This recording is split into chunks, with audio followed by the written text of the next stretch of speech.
Welcome back into another episode of the Daft on Draft podcast. A little bit of a lower recording, a little lower quality episode here. I am on the road at my in-laws' house, so my studio setup is not with me. So I've got my throwback blue snowball mic, as you can see on YouTube. But this is a throwback to a simpler time with the snowball. But as we had earlier this week, James Foster, No Flags Film on X, is back with us here to talk corners again as Dalton is still moving back from Portugal. James, the first episode of this series was electric, so I'm hoping for a good sequel here with these last five names of this cornerback class we're going to talk about here. Yeah, I'm pumped to get into it. It's been pretty much my perfect Thursday. Just listen to the Clips album about like 10 times. Watching corners. FICO is unreal. That song is unreal. Like literally 2 minutes before I got on this link, that's what I was listening to. FICO. It's so no skips. None at all. Okay, let's dive in. Where do you want to start here? So we've got five corners here, three of which play in the SEC. One of which from those SEC schools, I think we're bullish on. Where do you want to start here? Yeah, I mean, Will Lee or Dalen Everett, either of those guys. All right, let's start with Will Lee. I can start with Will Lee.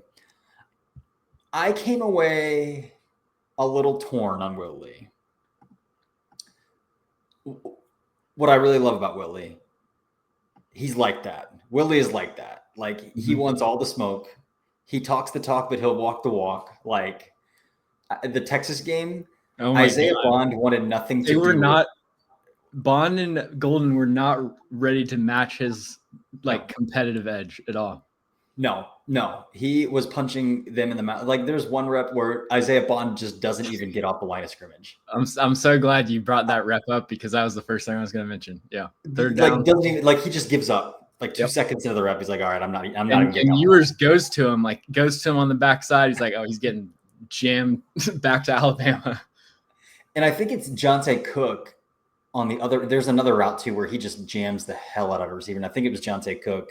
Who, where is he even at now? I know he was at Washington, but now he's not at Washington anymore. Maybe Arizona.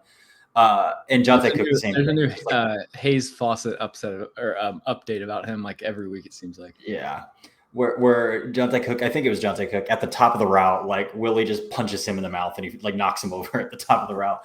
But he is like that, and so that's what I really appreciate about Willie. I question the athletic upside there, though. Like, I don't know if you have those same thoughts. Like, I think he's a strainer vertically. Like, when he's pushing vertically, like he's a pretty big strainer. And I see it a lot when he gets beat off the line because I think his press tech is really good, but there are reps where like you see that he really wants to throw hands right away and he gets out in front of his feet a little bit and then is caught in recovery mode. And I don't see that recoverability to get back in phase with Will Lee.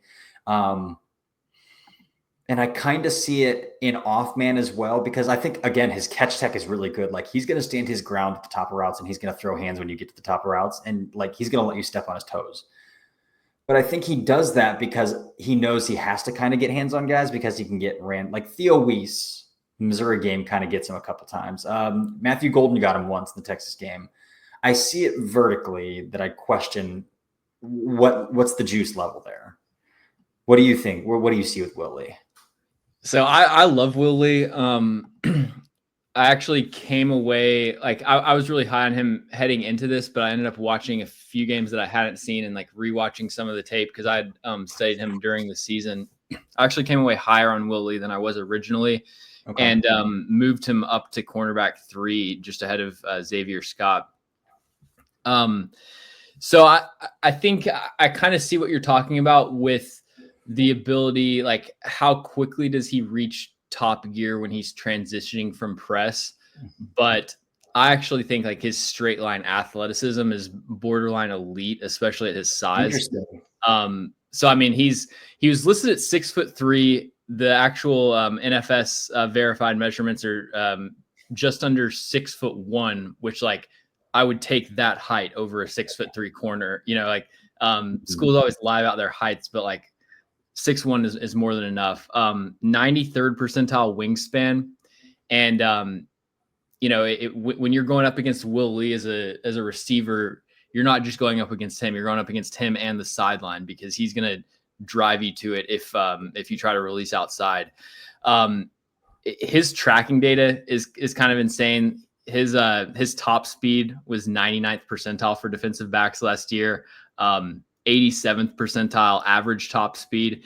And yeah, I mean, I think I share your concerns a little bit as far as like he's not as great like turning the ball, and he sometimes can kind of get a step behind down the sideline. But especially like there's a rep, he had a pass breakup against Notre Dame where you see his ability to drive from off coverage, and like he eats up cushion in a hurry. The physical tone setting demeanor, I'm with you. Texas game was absolutely dominant just from a physicality standpoint. You know, I think I guess my biggest issue with him. So when I watch corners, like I'll start out, usually the first thing I watch is their interceptions, their pass breakups. I watch all of their man coverage reps, and then I get into like individual games. And when I just watch Willie's man coverage reps, like I was, I had to kind of talk myself out of giving him a really irresponsibly high grade. My biggest issue is decelerating with stop routes. Yep. And then some missed tackles on his tape that I saw. But yeah, I think he's got first round traits all the way. Just love the size, length, speed combination. Yeah, I also have in my notes, once he gears all the way up, so once he hits that third gear, he's got a little issue coming back down from that as well. I think the short area quickness is great, but like the top end fluidity is a question mark there. There was one more thing I wanted to bring. Oh, zone coverage. We didn't talk a lot about zone. I think his zone eyes are tremendous. I think his feel for zone is tremendous as well. One of the few corners, like there isn't any hesitation in pass offs. There isn't any hesitation when he needs to turn and get his eyes to a backside post. Right. Everything is very like symmetrical. Like a lot of times you'll see guys kind of chop their feet and then turn their eyes. Like it's like this is my 1, this is my 2, this is my 3. Kind of like quarterbacks. Like I hate robotic quarterbacks who's like, you can see them working through the progressions rather than like a natural feel for like where they're getting their eyes. It's kind of the same with corners in the zone. Like Will Lee seamlessly peels off to backside post. He seamlessly sees guys coming in underneath the vision, buzz looks, and he flips his hips and he gets to that. So I think his feel for peripherals, his IQ and zone is really high as well. I was talking to a scout, and the scout's like, I actually kind of think that he could play safety at the next level as well. So, but yeah, we spent a lot of time talking about Will Lee there. Let's move on to Dalen Everett. I'll let you start on Dalen Everett here. So what do you got on Dalen Everett? So Dalen Everett's another guy that I had kind of evaluated during the regular season. I think probably watched 4 or 5 games, but finished up the rest of his tape, and I moved him from mid to late day 3 to a guy that's like, I think right on the precipice of a day 2 grade. I've got him as CB6 right now behind Avion Terrell, and it had his 2 best games of the season, I think clearly in the playoffs to end the season. The problem with Dalen Everett is that he only shows up in the biggest games in the biggest moments, like SEC championship on 3rd down. That's when he's going to make a play. Some of the interceptions, like that Texas performance, the second one, he had an interception. I think it might've been against Isaiah Bond. I was watching, like Isaiah Bond was kind of getting did by some of these corners that I was watching, honestly. But yeah, really my biggest concern with Dalen Everett is just the top end gear, because I feel like he gets stacked down the sideline pretty easily. But I think he's a really smooth, balanced press corner, puts up way more of a resistance to inside releases than a lot of the corners in this class. It's easy to find college corners that are like dominant against outside releases, but a lot of times those guys can kind of get driven off of home base by a release fake, and then they're letting the receiver cross their face. Dalen Everett, I think, does a really good job of, being a physical presence at the line of scrimmage, putting up a barrier and rerouting consistently without overextending and getting out over his toes. I think there are flashes of really good eye discipline to read the receiver's hips. And I think just a really good balance of finesse, precision, and physicality. But we mentioned earlier, like turning and playing the ball is his biggest issue, which, like you said, is kind of a common theme with Georgia corners. It seems like Tyson Campbell, Keely Ringo, exactly. like, yeah, those guys, the same kind of thing. Yeah. Well, I was talking to someone like Tyson Campbell's the only, or one of the only college corners I can remember who is just terrible at finding the ball in college. And then when they got to the NFL, like that became one of the best parts of their game. Like I actually think he really improved on that in the league. But yeah, finding the ball, top end gear. Like I said, I start with man coverage because that's really the most important. And I was pretty impressed with Dalen Everett in that phase. But then when I got into the full games, there's a lot of like coverage busts in the red zone, switch releases and like delayed kind of trick play stuff can give him trouble. And then when he does get beat man to man, he has a bad habit of taking reckless pursuit angles like downhill to try to recover, and ends up turning some first downs into explosive plays.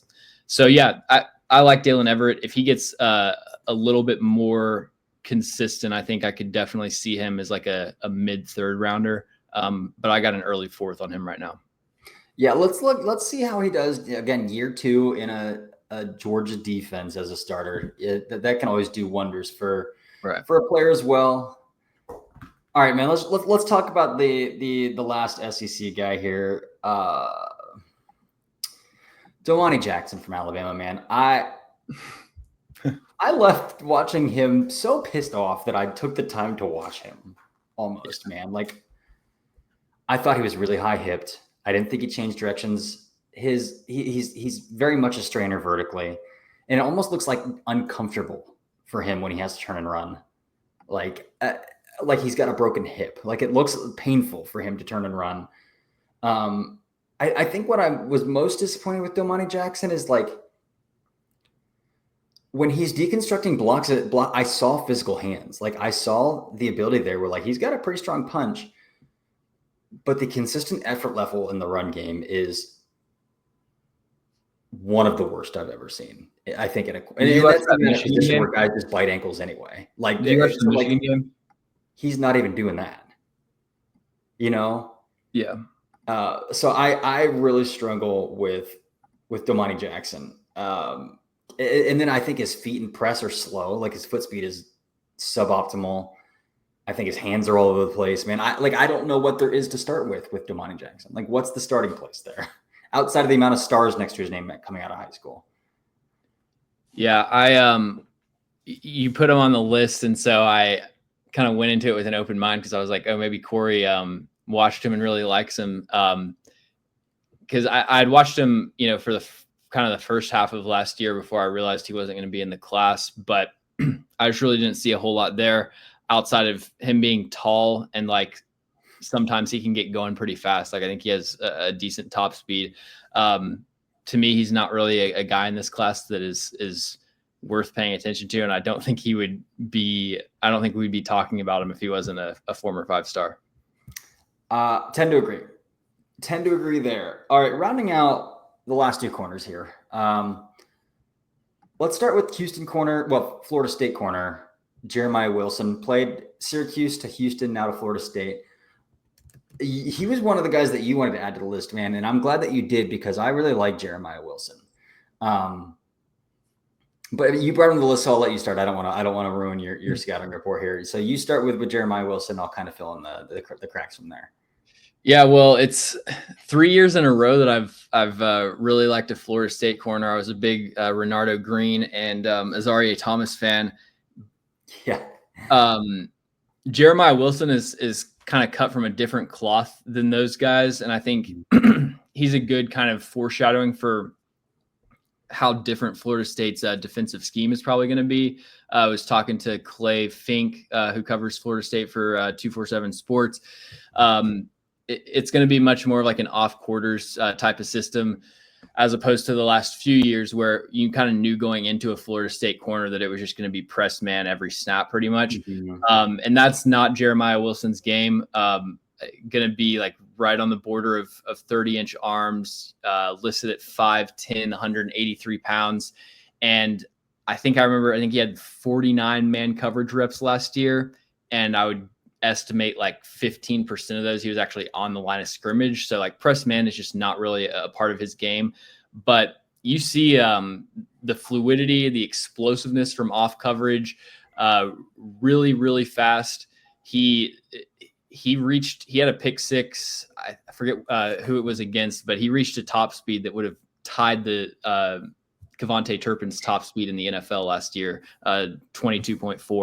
Wow. So, yeah, I think Jeremiah Wilson has a lot going for him. Really, really fluid hips, and kind of a break from the traditional mold of Florida State corners. Yeah, quick twitch is like what really stands out when you watch him. That quick twitch ability. I wish he finished his trigger more physical. Again, like he's listed at 5'10", 180, I think 185 is what he's listed at. I would doubt if he's 5'9", he's much over 5'9". Like it's very clear on tape that he's a small dude. Even being so, I would like to see him be a little more physical at the point of attack in deconstructing blockers and trying to tackle. I think the trigger's there. You see him fly downhill, but then a lot of times I see him then just trying to establish outside contain, then and just funnel everything back in instead of kind of like working through contact, working to make the tackle. I don't know if you felt that way, the way that I do. But and then when it comes to deconstructing blockers, it almost felt like he was playing like almost playground tag with blockers to like try to like juke them out and try to work around them rather than just like deconstruct the block. So I do wish he was a little more physical there. I think sometimes he got a little overcommittal to double moves, to kind of fake screen and goes. Like he would bite on that. He very much wants to trigger onto and make plays. I mean, the Baylor game, he had 2 picks though. I mean, they were both lollipops from Sawyer Robinson. The Baylor, they I have not watched Sawyer Robinson, but watching Jeremiah Wilson against Baylor, I'm like not interested. Both of them I'm not interested in getting into more of his tape.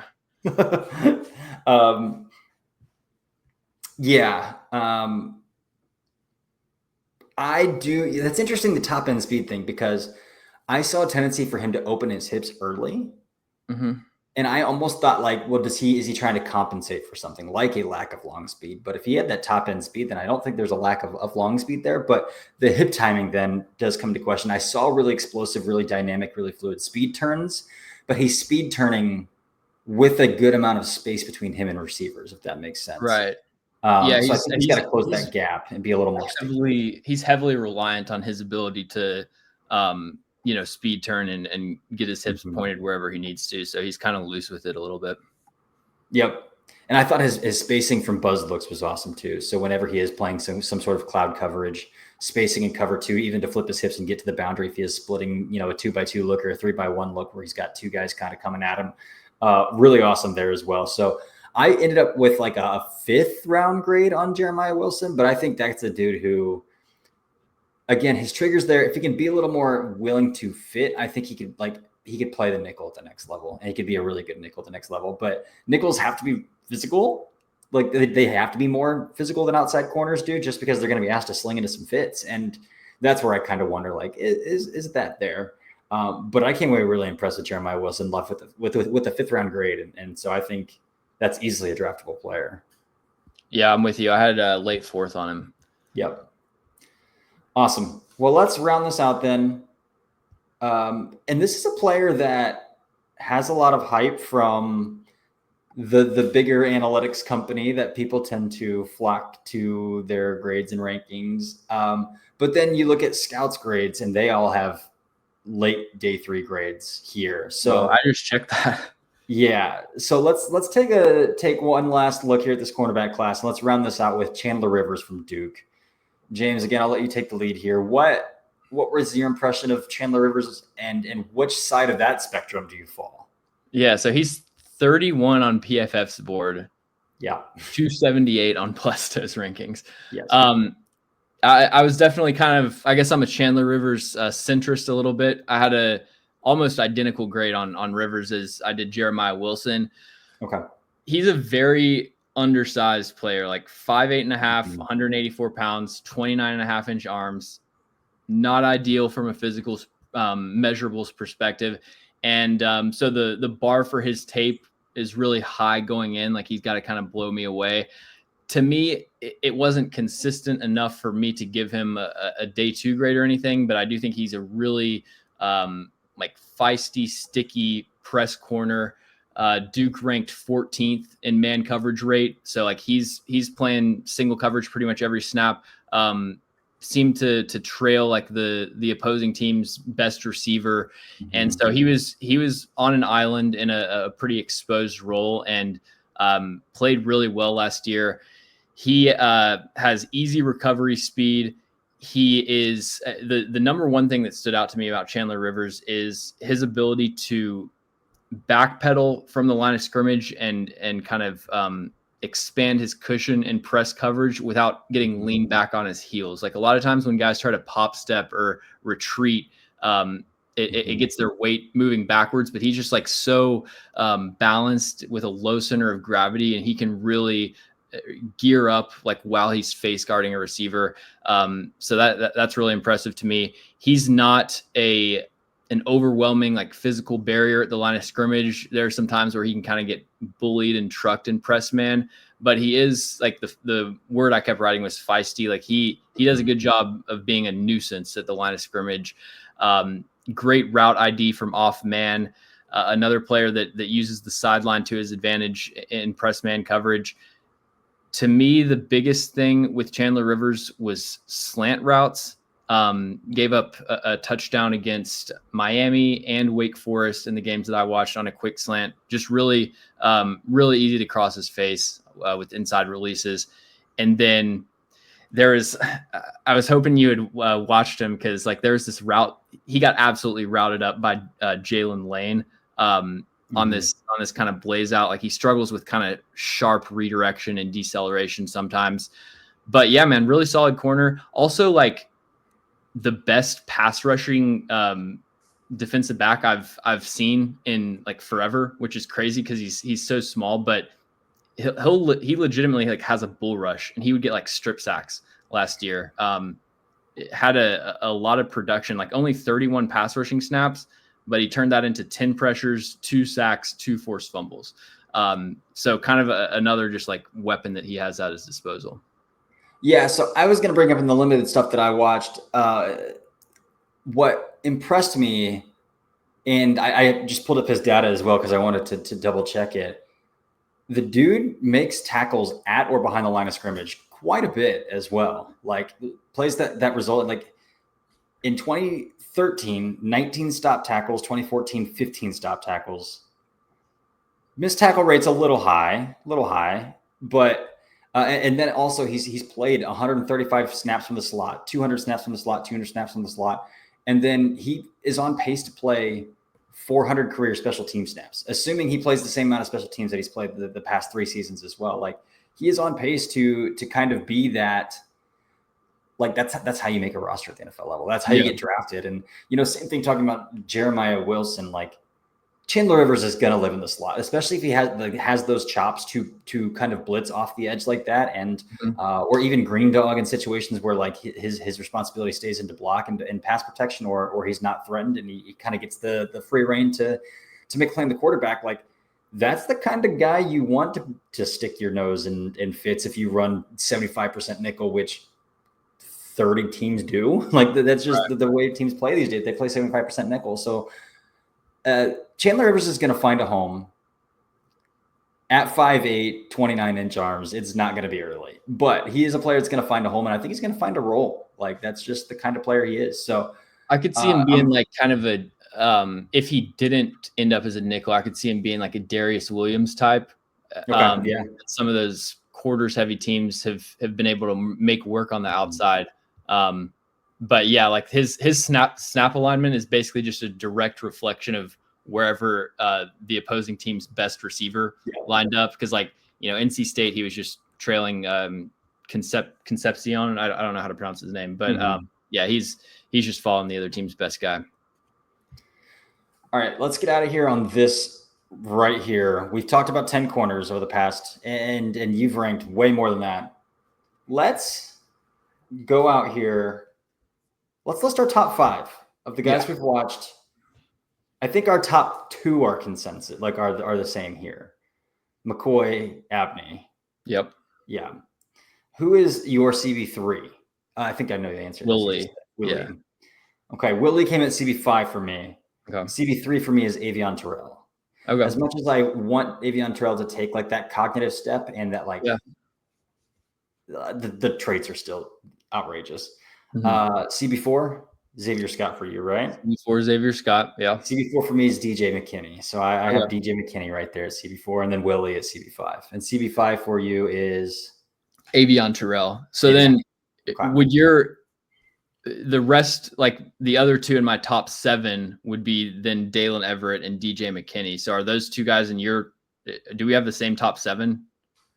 Top 7, then I would also have Dalen Everett and DJ McKinney was 5 and then Xavier Scott. So yeah. Xavier Scott then Dalen Everett. Yeah. So yeah. After I was initially really disappointed with this cornerback class because there's just a string of watching guys that were like ranked in the 20s on the consensus board that, still can't get over Malik Muhammad being 27 on the consensus board. But like with my kind of updated opinion on Dalen Everett and then just growing confidence in Will Lee, like there's actually some decent upside here in this cornerback class. And like, I still think if Davison Igmanosin ever learns how to turn around at the catch point, like he's got a chance to be really good. So there's some upside here that I like.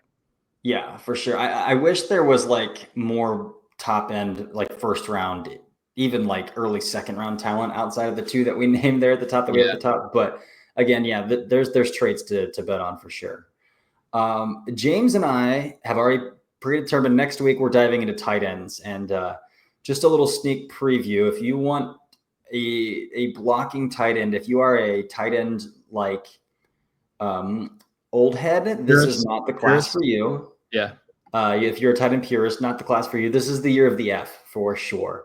But there are a ton of fun F tight ends in this class, so I'm excited to get into that as well. From my early exposure to the tight end class, I'm only like 4 or 5 deep. It's like everyone I watch, I'm like, man, Max Toscano on Twitter would hate this guy. Yeah. He does great work covering tight ends, but like he's done a really good job of hammering home like the importance of like what you need to be able to accomplish as a blocker. And there's a lot of guys in this class where you're almost just evaluating them as a slot receiver pretty much. Yep. Indeed. But that's what we'll get into next week. But until then, this has been another James, do you have anything to add before I close this thing out?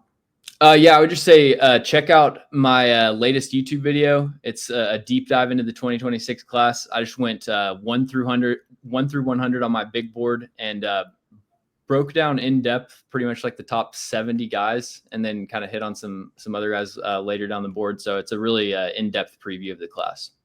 That is some psycho shit. That is pathological and I love it. So yeah, check that out. But until next time, this has been another episode of the Daft on Draft podcast.